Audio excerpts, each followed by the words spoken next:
What is up, everybody? This is Chef Robbie Jester, and you are watching the Beyond the Bite podcast, where we're talking about everything food, hospitality, and business, except for the food. So some of these are going to be, my idea for some of these anyway, is for them to be value-driven, where I'm just talking about things that have worked for me. Some of them are going to be theory, and others are just going to be interviews and having a good time and talking with other business people about what they do, their experiences, what they've seen, what they've learned through all the trials and tribulations, and what life is like as a business person, entrepreneur, and a food and hospitality professional. Now, this one here is going to be a quick hitter because I feel like I'm seeing so many we're hirings, so many we're closing early because we don't have the staff, or we're closing on this date because we don't have the team available. And I think that there's some things that we can do as restaurant, food, and hospitality professionals to be better at this. So I have a few tactics about recruiting and bringing people in on your team that I think are super easy to follow, but difficult in practice, because as business owners, as restaurant people, we all get caught up in the day-to-day of running the business, working the business, building food, hospitality, paying bills, insurance audits, and all the other stuff that sometimes we just lose focus of the things that are really going to bring quality team members in our door. So one of the things, I think that most of this actually starts within your four walls of your business, or if you're a caterer, within your, wherever you might cater from. But you have to start to build some sort of sense of culture and what you're about. You have to have some definitions in place of what you do and what you believe in, both from a leadership standpoint and from a product pillar standpoint. So defining your core values can then give you a framework by which to look for people, but also it starts to build the culture within the four walls so that you can really have the recruitment process and the team process start to become something that ebbs and flows and builds on its own.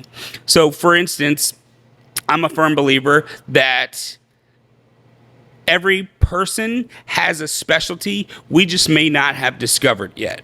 So there's a quote that is attributed to Albert Einstein all the time, which says, everyone is a genius, but if you judge a fish by its ability to climb a tree, it will live its whole life thinking it's stupid.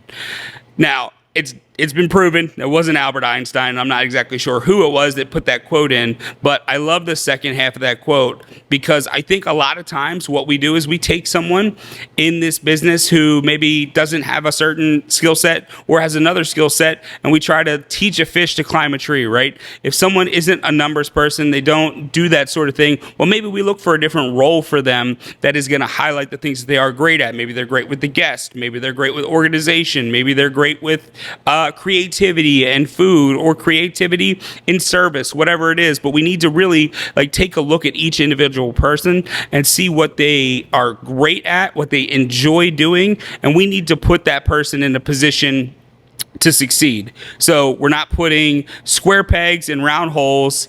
We're not trying to make someone something that they're not, but we're just accentuating the person that they already are and the interests that they already have. And I think if you sit down and you have some honest conversations with your people, ask them how their day is, what they like about the job, do they like the job, what are the crappy parts of the job and shit like that, I think that you'll get a clue into really what type of people are working with you and what job they're better suited for. Also, I think a simple thing, pleases and thank yous. Simple manners, even from leadership down and from team level up, really goes a long way in showing that you view everyone that works with you as a human being, because they are a fucking human being. They're not just an employee or a worker or the awful old school, the help, as people say. That's just, we got to get away from that old shit, man.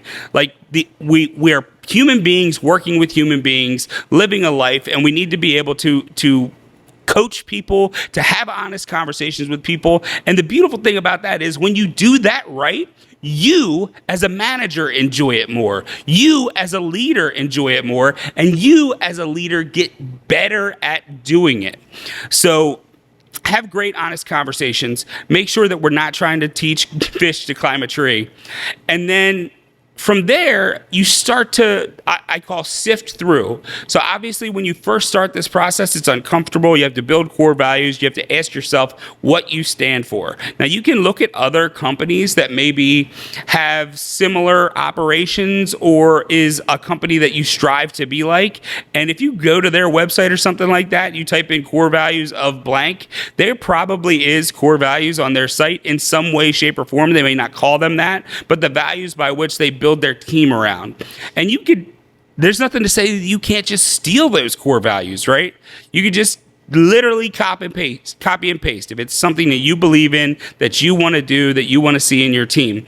Now, the challenge of that is that once you establish those core values, you really need to put them in a place where you see them every day, because you better damn well make sure as a leader that you are living those core values.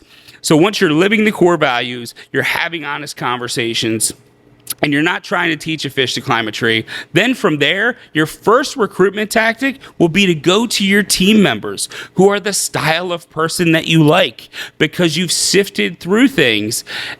And then you ask them if they have any family or friends that are looking for a job. If they have a friend like them that's looking for, part-time hours. One of the things I think is completely like vilified a little bit is like, look, you're filling slots in a restaurant. Maybe you want full-time people, but the fact of the matter is that the beauty of this business is its ability to be flexible in scheduling. So if you have somebody that's only available one shift or two shifts, that really shouldn't be a deterrent, unless that person also doesn't fit the culture, what you're trying to do, and what style of place you're trying to run. So be flexible in your scheduling, look for the type of person you want, and then see if you can make that fit. You have to be flexible in order to expect that flexibility from other people, right? So you're going to ask your team members, hey, guys, do you have any family? Do you have any friends? We got a spot for one pizza maker. It's 3 days a week. Or we got a spot for one counter person. It's 2 days a week. We got a spot for a line cook. It's 4 days a week. And you build from there. So you start with that. That's the first thing you do. The second thing you do is going to take your time, but it is practically free, which is you are going to find organizations, technical schools, and clubs in your area that are in your specific industry's place of interest.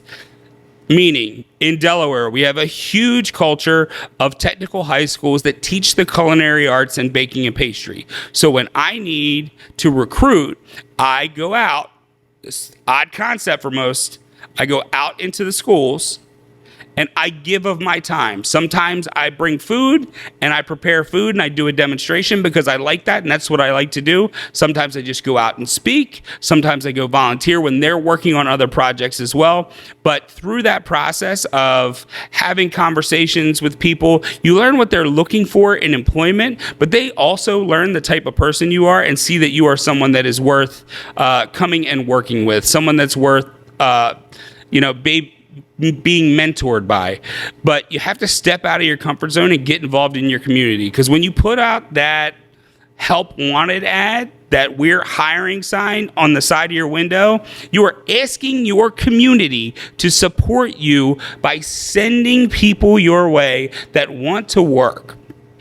If you want the community to support you, you have to support the community by putting yourself out there. You don't have to be something you're not. I've done the TV stuff and I'm comfortable with those demonstrations. So I go out and I do that sort of thing because I'm comfortable with it. And that's my safe place and my best way to express myself to people that don't know me.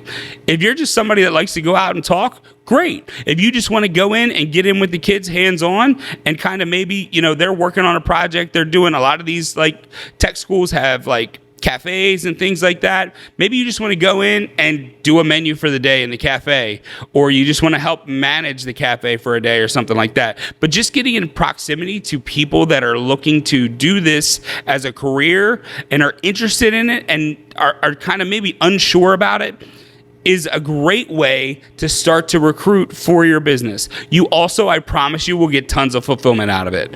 I go into the high schools, I go into some middle schools, I go even into, our correctional facilities and things like that. And I really appreciate the level of conversation, the genuine interest that people have. And you can really see that, like, while you might be fighting the fight and you're like, nobody wants to work, nobody's out there, yada, yada, fucking yada.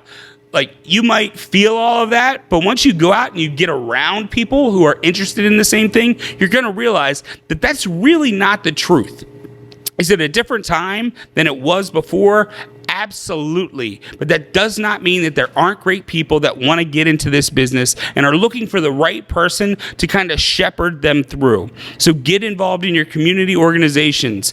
You can go to the Department of Social Services website. There's a whole list of workforce development programs. Your local restaurant association, your local hotel association, they are great outlets to find out where these potential team members are, where they're working, where they're learning, all of those things. In Delaware, we have a great program with the Food Bank of Delaware where they're actually teaching the culinary arts to people that want to learn them. So I go and I'm involved with that. And when I'm involved with that, I don't always go and demonstrate and speak. They have their exams, and we go and help judge a part of their exams when they're cooking for us. They have in-house competitions where we go and judge those things too. You don't just have to stand in front of people and talk to have an impact on someone, and by osmosis, them want to come and maybe learn from you. If you want to get things from the community, you got to give to it. And I am shocked by how many people in food and hospitality forget the hospitality part and forget the part that they are serving a community. That is what they are doing.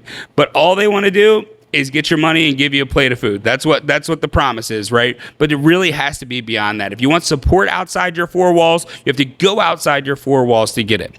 The last thing on my list for recruitment would be to run ads for recruitment.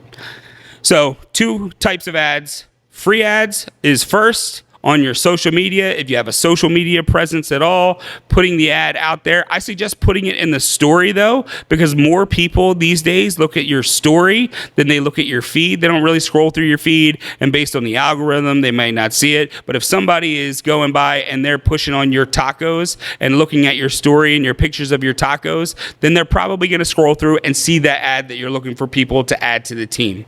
So I'd say free ads, number 1, because it's also a warm audience. Right? It's people that are already interested in you and your food and what you do and might be curious enough to come on board as a team member. Last resort is paid ads, things like Craigslist, Monster.com, all that kind of stuff. And here's my hack for that. You want to post your ad on Sunday night. Because at the end of a weekend shift with a bad manager, when someone has gotten through all of the bullshit of the week, they get to that Sunday night, and that is when they're thinking about quitting their job. Because the weekend has been tough. It's been a whole week. Monday's around the corner, or as I like to call it, Restaurant Friday. And they just... maybe they're not happy with where they are, but that is the only time that I've really found that anyone who is a rock star is going to be looking for a job. They finally had it up to here with all of these expectations, none of the training, none of the delivery, none of the love, and Sunday night is when they want to look for a job. So to recap all of this, which I think is, it's what I do. It's the process I go through when we need to fill a position. Luckily, I'm in the position where I have more people that want to come work on this team than I have places for. But at first, you're going to start with the culture in your building. You're going to assign yourself some core values that you as a manager and a leader are going to live by every single day. Once you're living by those core values, then you are going to start having honest conversations with your team members, and we're going to figure out what they're great at. We're going to coach them to be better, and we are going to not try and make fish climb trees. We are going to find the right position for the right person if they have the right attitude. We're not going to throw people away like they're disposable and then later on bitch because we don't have enough people on our team. From there, we're going to ask our team members, because they're happy and they have our core values and we like them. We're going to ask them, who do they have that can come on and join the team? They probably have a friend or a cousin or somebody like that that's looking to have a job, summer job, part-time job, whatever the case may be. And we're going to start with our team members first. Then we're going to go out into our community and we are going to give. Because I'm going to say this over and over again, if you give without expectations, you will receive without limit. I have been giving to my community, and it's just such a pillar of what I believe in as a person, because I'm so grateful for everything that this community has given me, that I just keep doing it. And what happens is a beautiful thing, because when I need people, I don't really have to go past this step almost ever. The next thing is free ads on your social media, within your building, even those free ads, because it's a warm audience who's already interested in what you have to offer, and maybe they are just interested enough to become a part of your team. Then the last thing is going to be paid ads, where you go to Craigslist and stuff like that. And the key to that is you post your ads on Sunday night, because that is when people in restaurants, food and hospitality are looking to make a change when they get through their week, because the great ones get through the week and then plan on making the move. And those are my key steps to bringing together a high quality, full and thriving hospitality team. Thanks for watching, guys. Again, I am Chef Robbie Jester. This has been the Beyond the Bite podcast. I'm the owner of Pizzeria Mariana, Ingest Events and Catering. Can't wait to serve you. I can't wait to get better with you.